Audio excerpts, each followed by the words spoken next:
पूजा पाल निष्ठा से पूजा पाल ने मुख्यमंत्री से मुलाकात की, अपनी जान बचाई। अखिलेश यादव ने ऐसा है कि मुलाकात जिस पे आरोप लगाया, हो सकता है भाजपा ही ये काम कर सकती है। तो क्या माना जाए पूरा राजनीतिक परिदृश्य? देखिए, जिसका पति खोया हो वही उस दर्द को जान सकता है। और अगर उसके पति के हत्यारे को सजा मिल जाए तो उसकी कितनी उसके अंदर खुशी होती है। अगर वो अपने दर्द और खुशी को बयां कर दे, उसमें व्यक्ति को साथ देना चाहिए ना। बहुत बड़ा मुद्दा तो है नहीं।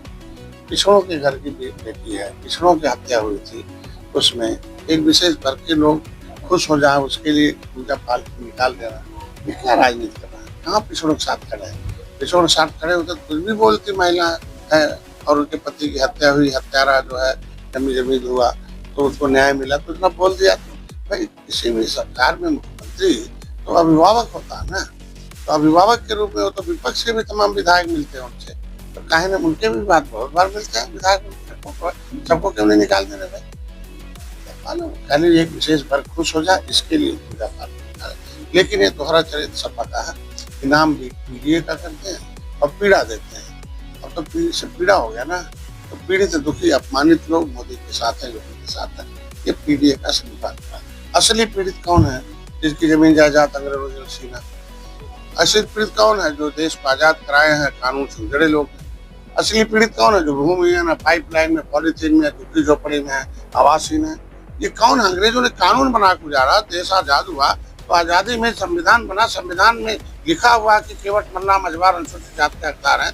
राष्ट्रपति 10 अगस्त 1950 को नोटिफिकेशन जारी कर दिया कि जो 1931 में जातियां थी जो अंग्रेजों के समय उजड़ी थी और उनको अनुसूचित जाति की सूची में सूचीबद्ध थी, 1931 से खारिज अनुसूचित जाति में 51 में गणना हुई, तो 10 अगस्त 1950 को नोटिफिकेशन जो जातियां हो गई, उन जातियों को ओबीसी में तो डाल दिया भाई। इनका हिस्सा लूटना, जमीन जायदाद लूटना, ये इनका काम रहा और कुछ है नहीं। इसीलिए जातियां अब जागती हैं। पहले तो छपता नहीं था, छुप गए थे, अब छप रहा है, हम लोग छपवा रहे हैं। पहले सोशल मीडिया नहीं था, तो इसीलिए ये लोग जो पिछड़ों के नेता थे वो दलितों के नेता थे, और सोशल मीडिया आ गया तो पता चले तो सफाई के नेता हैं। वो खाली जो है 3,000 लोग वही है। जब वे सत्ता में रहते हैं तब पिछड़े दलित नहीं याद आते हैं, केवल याद आते हैं तब उनको याद आती है सतीश मिसाइल कंपनी, इनको याद आते हैं माता प्रसाद कंपनी है। और जब सत्ता बाहर हो जाते हैं तब ये रसगुल्ला छीन लेते, रसगुल्ले से रस निकाल लेते हैं जब जनता। ये हमारे जब दलित पिछड़े शोषित सब लोग कहते अरे यार बंद करो, तो नाम के नेता काम तो दूसरे का हो रहा है। 30 साल बहुत होता है। 5 बार सत्ता रही सपा की, 4 बार बसपा की सत्ता रही, और अब देखो 2 ही बार योगी आए हम लोग। एक बार से तो मैं साथ में खड़ा था, हल्का मच गया। हल्का नहीं, हल्का है। कहाँ गए माफिया, कहाँ गए अपराधी? यही गैंगवार होता था गोरखपुर में ना, रेल ठेका होता था। बिहार से आते थे, तड़तर तड़तर बंदूक चलती थी। हम लोग यूनिवर्सिटी में थे, किसी तरह की जान उन बचा के भाग के अपना आराम से चले जाते थे, हॉस्टल में घुस जाते थे। क्या चलता अब देखो क्या है, सब कोई आदमी ठेका डाल दे, कोई आदमी ठेका ले ले, कोई आदमी रजिस्ट्रेशन करा ले, कोई आदमी व्यापार करे, कोई आदमी व्यवसाय करे, कोई आदमी पढ़े। ये है ना। पहले तो कौन थे? फला फला ताकतवर जो है 10-70 रोज आते मंत्री बनते थे। हाँ, अभी क्या डॉक्टर, इंजीनियर, वकील, किसान, नौजवान, महिला, हर जाति हर धर्म विधानसभा में पहुंच गए। इसी को लोकतंत्र कहते हैं। और हम कहते हैं अस्पताल है ना, तो जिसको दर्द रहेगा वही जाएगा डॉक्टर के पास। तो दर्द किसके पास है? राजभर। दर्द किसके पास है? निषाद। दर्द किसके पास है? कुर्मी। ये दर्द है ना भाई। भाजपा तो डॉक्टर है ना। दिल्ली तो दवाई का केंद्र है। उनको न्योता दिया था, सदन में बड़े काम थे और उसमें बिल पेश हो रहा था, और उस दिन उपराष्ट्रपति का नामांकन भी था। ऐसा नहीं, भाजपा का आशीर्वाद रहा, भाजपा का हमारा धन्यवाद सब लोगों का आया। फोन भी आया था और नहीं आ पाए, और ऐतिहासिक था, सहयोग रहा सरकार का, आगे भी रहेगा। हम लोग आज भी, आज के दिन में यह दर्द, देखो दर्द रहेगा वो तो घर से निकलेगा दवाई लेने। दलित जब दर्द था तो निकले, दर्द खत्म हो गया, संविधान में सम्मान सुरक्षा समृद्धि मिल गई है।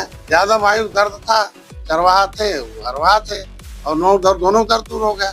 अभी मछली मारने वाले बेचारे ताल से निकाल के ताल कटोरा पहुंचा दिया, तो क्यों दर्द हो रहा है भाई सबको?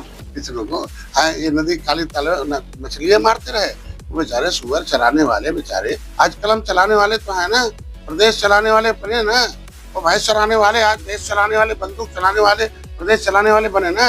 ये भी भगवान राम को पार उतारने वाले हैं। हमारा तो खानदानी राजनीति है, हमारे खून में राजनीति है। हम तो निषाद राज के वंशज हैं। मछलियां मारेंगे, ये भी निकलेंगे तभी राजनीति बन पाएंगे ना। निकलेंगे तो प्रधान बनेंगे, निकलेंगे तो बीडीसी बनेंगे, जिला पंचायत बनेंगे, निकलेंगे तो प्रमुख बनेंगे, जिला पंचायत अध्यक्ष बनेंगे, निकलेंगे तो विधायक एमएलए बनेंगे। भाई इनका रुपया नहीं, जमीन जगह छीन लिया, कैसे विधायक बनेंगे बताइए। जब अनुसूचित जाति लागू होगा तभी तो। पहले भाई आज के दिन में वो तो सीट है ना, अब हाथी पूरा इनका हिस्सा खा रही है। साइकिल वाले उठा के चले जा रहे हैं, तो ये अपना हिस्सा तो मांगने के लिए निकलेंगे ना। तो इसलिए वो अपना हिस्से जिसका हिस्सा लूटा गया वो सारे लोग वहाँ अभी और लोग जाएंगे। उसमें 193 जातियाँ थी जो रोड पर पाइपलाइन में है। नेता थी, जब थोड़ा चार बड़े दिखाए थे भाई, वो प्रधानमंत्री के नाती हैं जयंत चौधरी हैं, भैया हमारे मंत्री हैं, आशीष भी मंत्री हैं, केंद्र में भी हम तो छोटे विभाग के मंत्री हैं। तो हम लोग संतरी के रूप में है समाज के, तो समाज के संतरी वहाँ गए थे। उनमें कौन सा दर्द है? हमारे भाजपा 1857 में शुरू हुई, 12 अक्टूबर 1871 को क्रिमिनल कास्ट घोषित हो गया।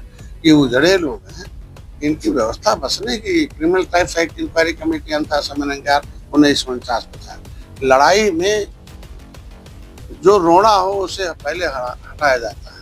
तो लड़ाई में रोड़ा कौन है? जो criminal tribes act inquiry committee अंतः समय 1949 जिसमें लिखा कि इन जातियों को 75-74 प्रकार की व्यवस्था देकर विकास की मुख्यधारा मिला जाए। तो वो फाइल, वो कमीशन के रिपोर्ट को कौन गायब किया? कांग्रेस ने। सहयोग कौन किया? सपा बसपा ने। तो पहले हम लोग रोड़ा हटाएं तब हिस्सा दिलाएं। ये रोड़ा है ना लोग आज के दिन में। मैं कहता हूँ कि जो जातियां अनुसूचित में पहले से थी अब उनको पिछड़े में डाल दिया, राज्यपाल ने निकाल दिया। क्यों नहीं आवाज बनते पिछड़े लोग? भाई ये लोग अब हमें एक तरफ, आप जब सत्ता में रहेंगे हमें पिछड़ी में से निकाल के अनुसूचित में डालेंगे। जब सत्ता बाहर आ जाएंगे, सत्ता में रहेंगे तो याद नहीं आएंगे। फिर पता चला कि अब क्या है, देखो अब हमें पिछड़ा बना रहे हैं। सपा के लोग क्या बना रहे हैं? पिछड़ा बना रहे हैं। हमारा समाज पिछड़ा बनने की लालच है, पिछड़ा बन के क्या करो?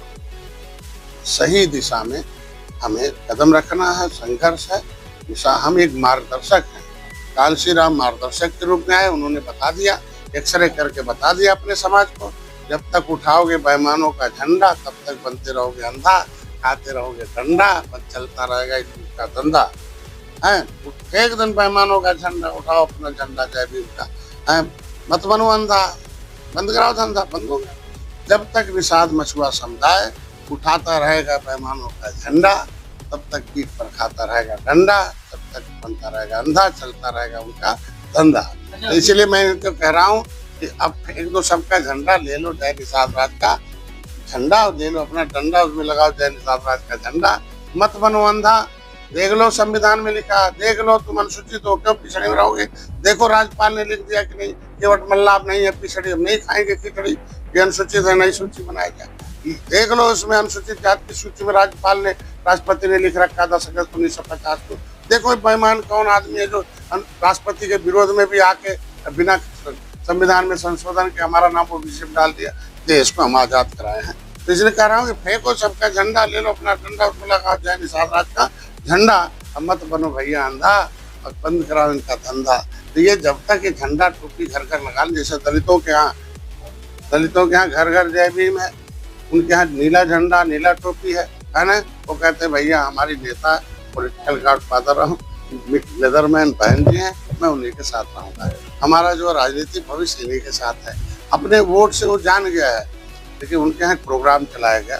देखो ये जो आप कह रहे हैं कि कब तक दिलाएंगे, आपका सवाल में धन्यवाद दूंगा आपको कि एक कांसी राम ने एक कार्यक्रम लगाया, educated person about the politics. राजनीति क्या होता है कि झुआ भरोट तो पौआ क्यों पिलाया जा रहा भाई।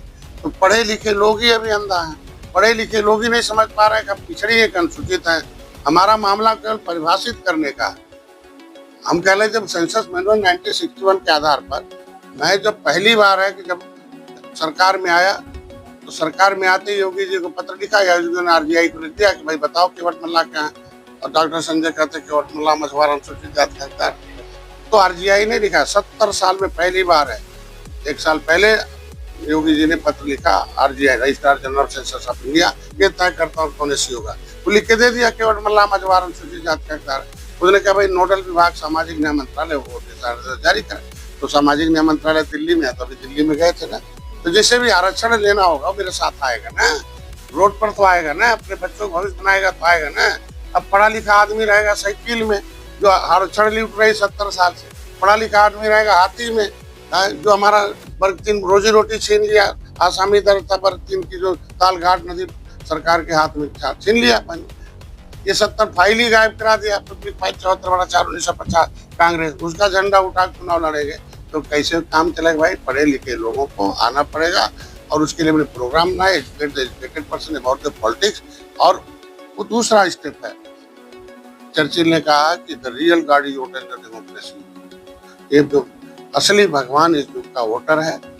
बट उसने लिखा है but voter is unconscious, but ये झुआ भर वोट पौआ पी के बेहोश है।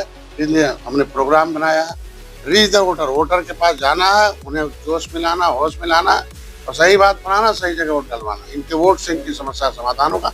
वोट इकट्ठा किया जा रहा है, इसीलिए आज के दिन में आपने देखा होगा ऐतिहासिक अधिवेशन राष्ट्रीय हुआ दिल्ली में।